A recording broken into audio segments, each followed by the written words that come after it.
وبینوا اور حق بیان کر دیا، حق چھپانے سے توبہ کیا اور اپنے اعمال درست کیے اور حق بیان کر دیا، فاولئک اتوب علیہم، تو یہ وہی لوگ ہیں جن پر میں توبہ کرتا ہوں، جس کی طرف میں رجوع کرتا ہوں ان کے توبہ کو قبول کرتا ہوں، وَأَنَا التَّوَّابُ الرَّحِيمُ، اور میں بہت زیادہ رجوع رحمت کرنے والا ہوں اور مہربان ہوں۔ ان الذین کفروا،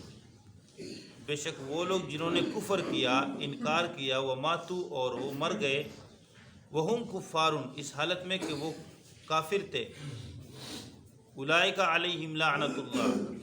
وہ لوگ ہیں جن پر اللہ کی لعنت ہے، والملائکۃ اور فرشتوں کی لعنت ہے، والناس اجمعین اور تمام لوگوں کی لعنت ہے۔ حدیث پاک میں آتا ہے کہ حضرت براء بن عازب رضی اللہ عنہ فرماتے ہیں کہ حضور پاک صلی اللہ علیہ وسلم کے ساتھ ہم ایک جنازے میں تھے، حضور پاک صلی اللہ علیہ وسلم نے فرمایا کہ قبر میں کافر کی پیشانی پر اس زور سے ہتھوڑا مارا جاتا ہے کہ تمام جاندار اس کا دھماکہ سنتے سوائے جن و انس کے، کہ پھر وہ سب اس پر لعنت بھیجتے ہیں۔ انسان اور جنات کے علاوہ جتنے بھی اس کا دھماکہ سنتے ہیں وہ سارے اس کافر پر لعنت بھیجتے ہیں۔ جو شخص کفر بدعت کی طرف لوگوں کو بلانے والا ہو، وہ بھی جب سچے دل سے رجوع کرے تو اللہ تعالیٰ اس کا توبہ قبول فرماتا ہے۔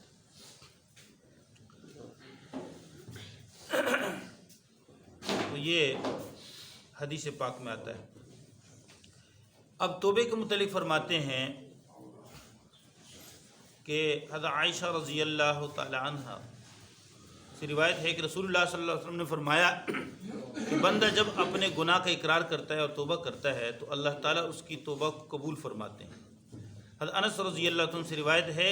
کہ رسول اللہ صلی اللہ علیہ وسلم نے فرمایا کہ اللہ تعالیٰ جل شان ذات عالی اپنے بندے کے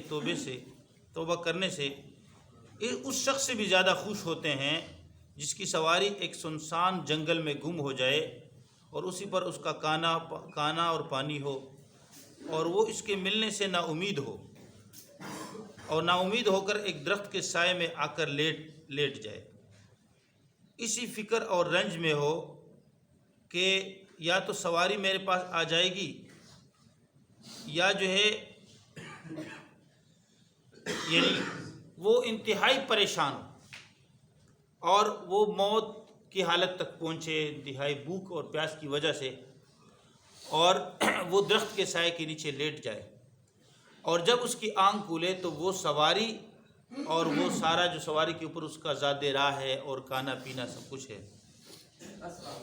وہ جو ہے اس کے پاس کڑی ہو، اور وہ انتہائی خوشی سے فرتے جو ہے انتہائی خوشی سے وہ کہے یا اللہ میں آپ کا رب اور آپ میرے بندے ہیں، انتہائی خوشی سے کہے۔ اللہ کے نبی صلی اللہ علیہ وسلم فرماتے ہیں کہ خوشی سے اس کی زبان جو ہے یعنی اس کے الفاظ الٹ ہو جائے، فرتے جو ہے اسے خوشی سے وہ کہے یعنی انا ربک وانت عبدی، یا اللہ آپ میرے بندے اور میں آپ کا رب ہوں، انتہائی خوشی سے وہ یہاں تک جو ہے پہنچے یعنی زبان اس کی جو ہے الٹ ہو جائے اور خوشی سے کہے، حالانکہ اس نے یہ کہنا تھا کہ یا اللہ آپ میرے رب میں اور میں آپ کا بندہ ہوں، آپ نے میرے لیے زندگی کا انتظام فرمایا۔ تو فرماتے ہیں کہ اللہ تعالیٰ بندے کے توبے سے اس سے بھی زیادہ خوش ہوتے ہیں، اللہ تعالیٰ بندے کے توبے سے اس سے بھی زیادہ خوش ہوتے ہیں جتنا یہ بندہ خوش ہوتا ہے۔ اسی طرح فرماتے ہیں کہ قیامت کے دن کافر کو سب کے سامنے لایا جائے، کافر آدمی جو کافر ہوتا ہے وہ سب کے سامنے لایا جائے گا اور سارے لوگ اس پر لعنت کریں گے، فرشتے، انسان، اللہ تعالیٰ اس پر لعنت کرے گا، پھر اللہ تعالیٰ اس کو جو ہے جہنم میں ڈالیں گے۔ سورۃ الرحمن میں اللہ فرماتے ہیں یعرف المجرمون بسیماہم، کافروں کی جو ہے ان کے پیشانی سے جو ہے یہ پہچانا جائے گا مجرم، فیؤخذ بالنواصی والاقدام، تو فرشتے اس کے سر کے چوٹیوں سے پکڑیں گے۔ نواسی کسے کہتے ہیں؟ نواسی جو آج کل کے حجام بناتے ہیں یہ نواسی، یہ کافروں کا طریقہ ہے، ادھر سے نا جی وہ چوٹی بال چھوڑتے ہیں اور دائیں بائیں سے کیا کرتے ہیں بال وہ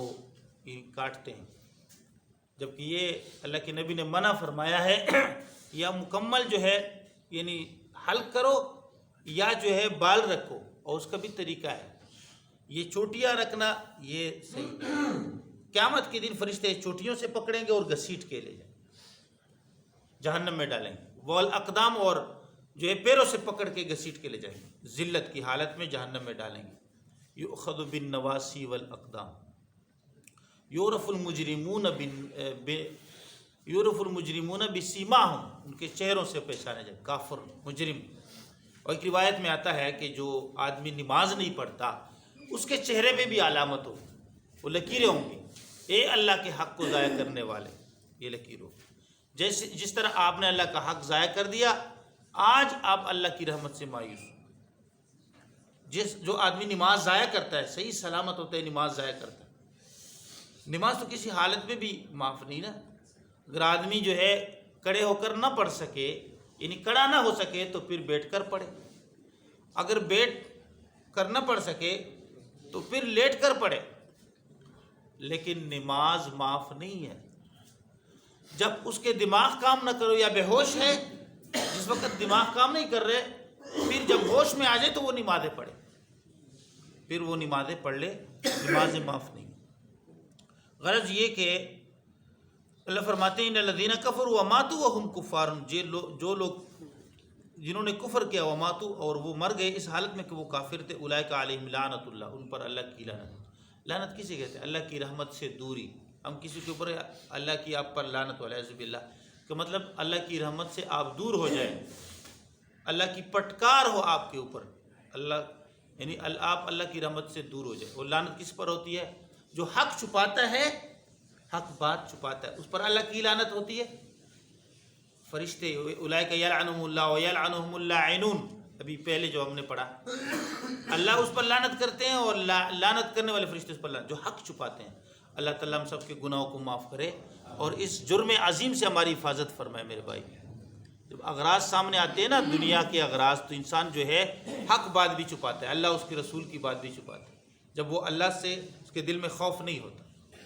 ٹھیک ہے میرے بھائی، اگر لوگ حق نہ چھپاتے تو پھر اتنا دیکھو نا، صحابہ کرام رضوان اللہ تعالی علیہم اجمعین،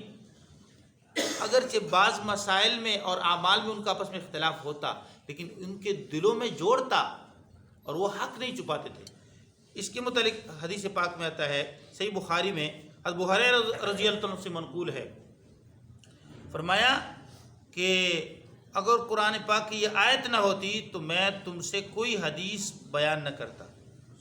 آیت سے یہی آیت مراد ہے جو کتمان علم پر لعنت کی وعید شدید مذکور ہے۔ تو ابو ہریرہ رضی اللہ عنہ ہو ایسی باتیں، جو کچھ باتیں ایسی ہوتی ہیں جس کا وہ ظاہر کرنا نہیں چاہتے تھے، لیکن پھر بھی آخری عمر میں وہ بتلاتے، فرماتا کہ اس آیت سے مجھے خوف ہے کہیں کتمان حق میں نہ آ جائے، اس وجہ سے وہ حدیث بھی بتلا دیتے۔ صحابہ کرام رضوان اجمعین جب کوئی ایسی بات یا حدیث ہوتی جن کو وہ بتا نہیں چاہتے تھے تو وہ بھی آخری وقت میں بتاتے تھے کہ یہ باتیں جو ہے یہ میں اس لیے بتا رہا ہوں تاکہ کتمان حق میں نہ آ جائے، کہیں ہم اس عذاب میں نہ آ جائیں۔ تو حق جو ہے چھپانا نہیں چاہیے، حق بتلانا چاہیے۔ تو جو لوگ حق چھپاتے ہیں اس پر بھی اللہ کی لعنت ہے، اور جو کافر ہیں پر بھی اللہ کی لعنت، اور فرشتوں سارے لوگ اس پر قیامت کے دن بھی لعنت کریں گے، اور قبر میں جب ان کو عذاب ہوتا ہے، اور انسان اور جن کے علاوہ جب فرشتے ان کو ہتھوڑا مارتے ہیں اور ساری مخلوق ان کی یعنی ان کا دھماکہ سنتے ہیں، تو سب اس پر لعنت کرتے ہیں۔ اللہ تعالیٰ ہماری حفاظت فرمائے۔ خالدین فیہا لا یخفف عنہم العذاب، اللہ فرماتے ہیں ہمیشہ اس لعنت میں رہیں گے اور ذلت میں رہیں گے، رسوائی میں، اور ان سے عذاب ہلکا نہیں کیا جائے گا۔ ولا ہم ینظرون، ان کو مہلت بھی نہیں دی جائے گی، ہر طرف سے عذاب ان کو گھیرے گا، ہر طرف اللہ عذاب ان کو گھیرے گا۔ اللہ تعالیٰ ہم سب کی حفاظت فرمائیں۔ وَإِلَٰهُكُمْ إِلَٰهٌ وَاحِدٌ، اللہ فرماتے ہیں اس رکوع کے آخر میں،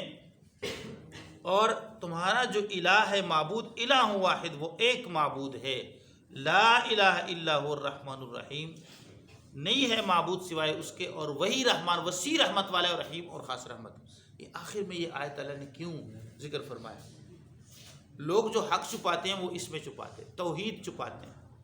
شرک میں. اب یہودی بھی شرک میں مبتلا ہو گئے تھے، عیسائی بھی شرک میں مبتلا ہو گئے تھے، اور مشرکین مکہ بھی شرک میں مبتلا ہو گئے. مشرکین مکہ کہہ رہے تھے کہ فرشتے جو ہے اللہ تعالیٰ کی بیٹیاں ہیں، عیسائی کہتے ہیں کہ عیسیٰ علیہ السلام اللہ کا بیٹا ہے، اور یہودی کہتے ہیں عزیر اللہ تعالیٰ کا بیٹا.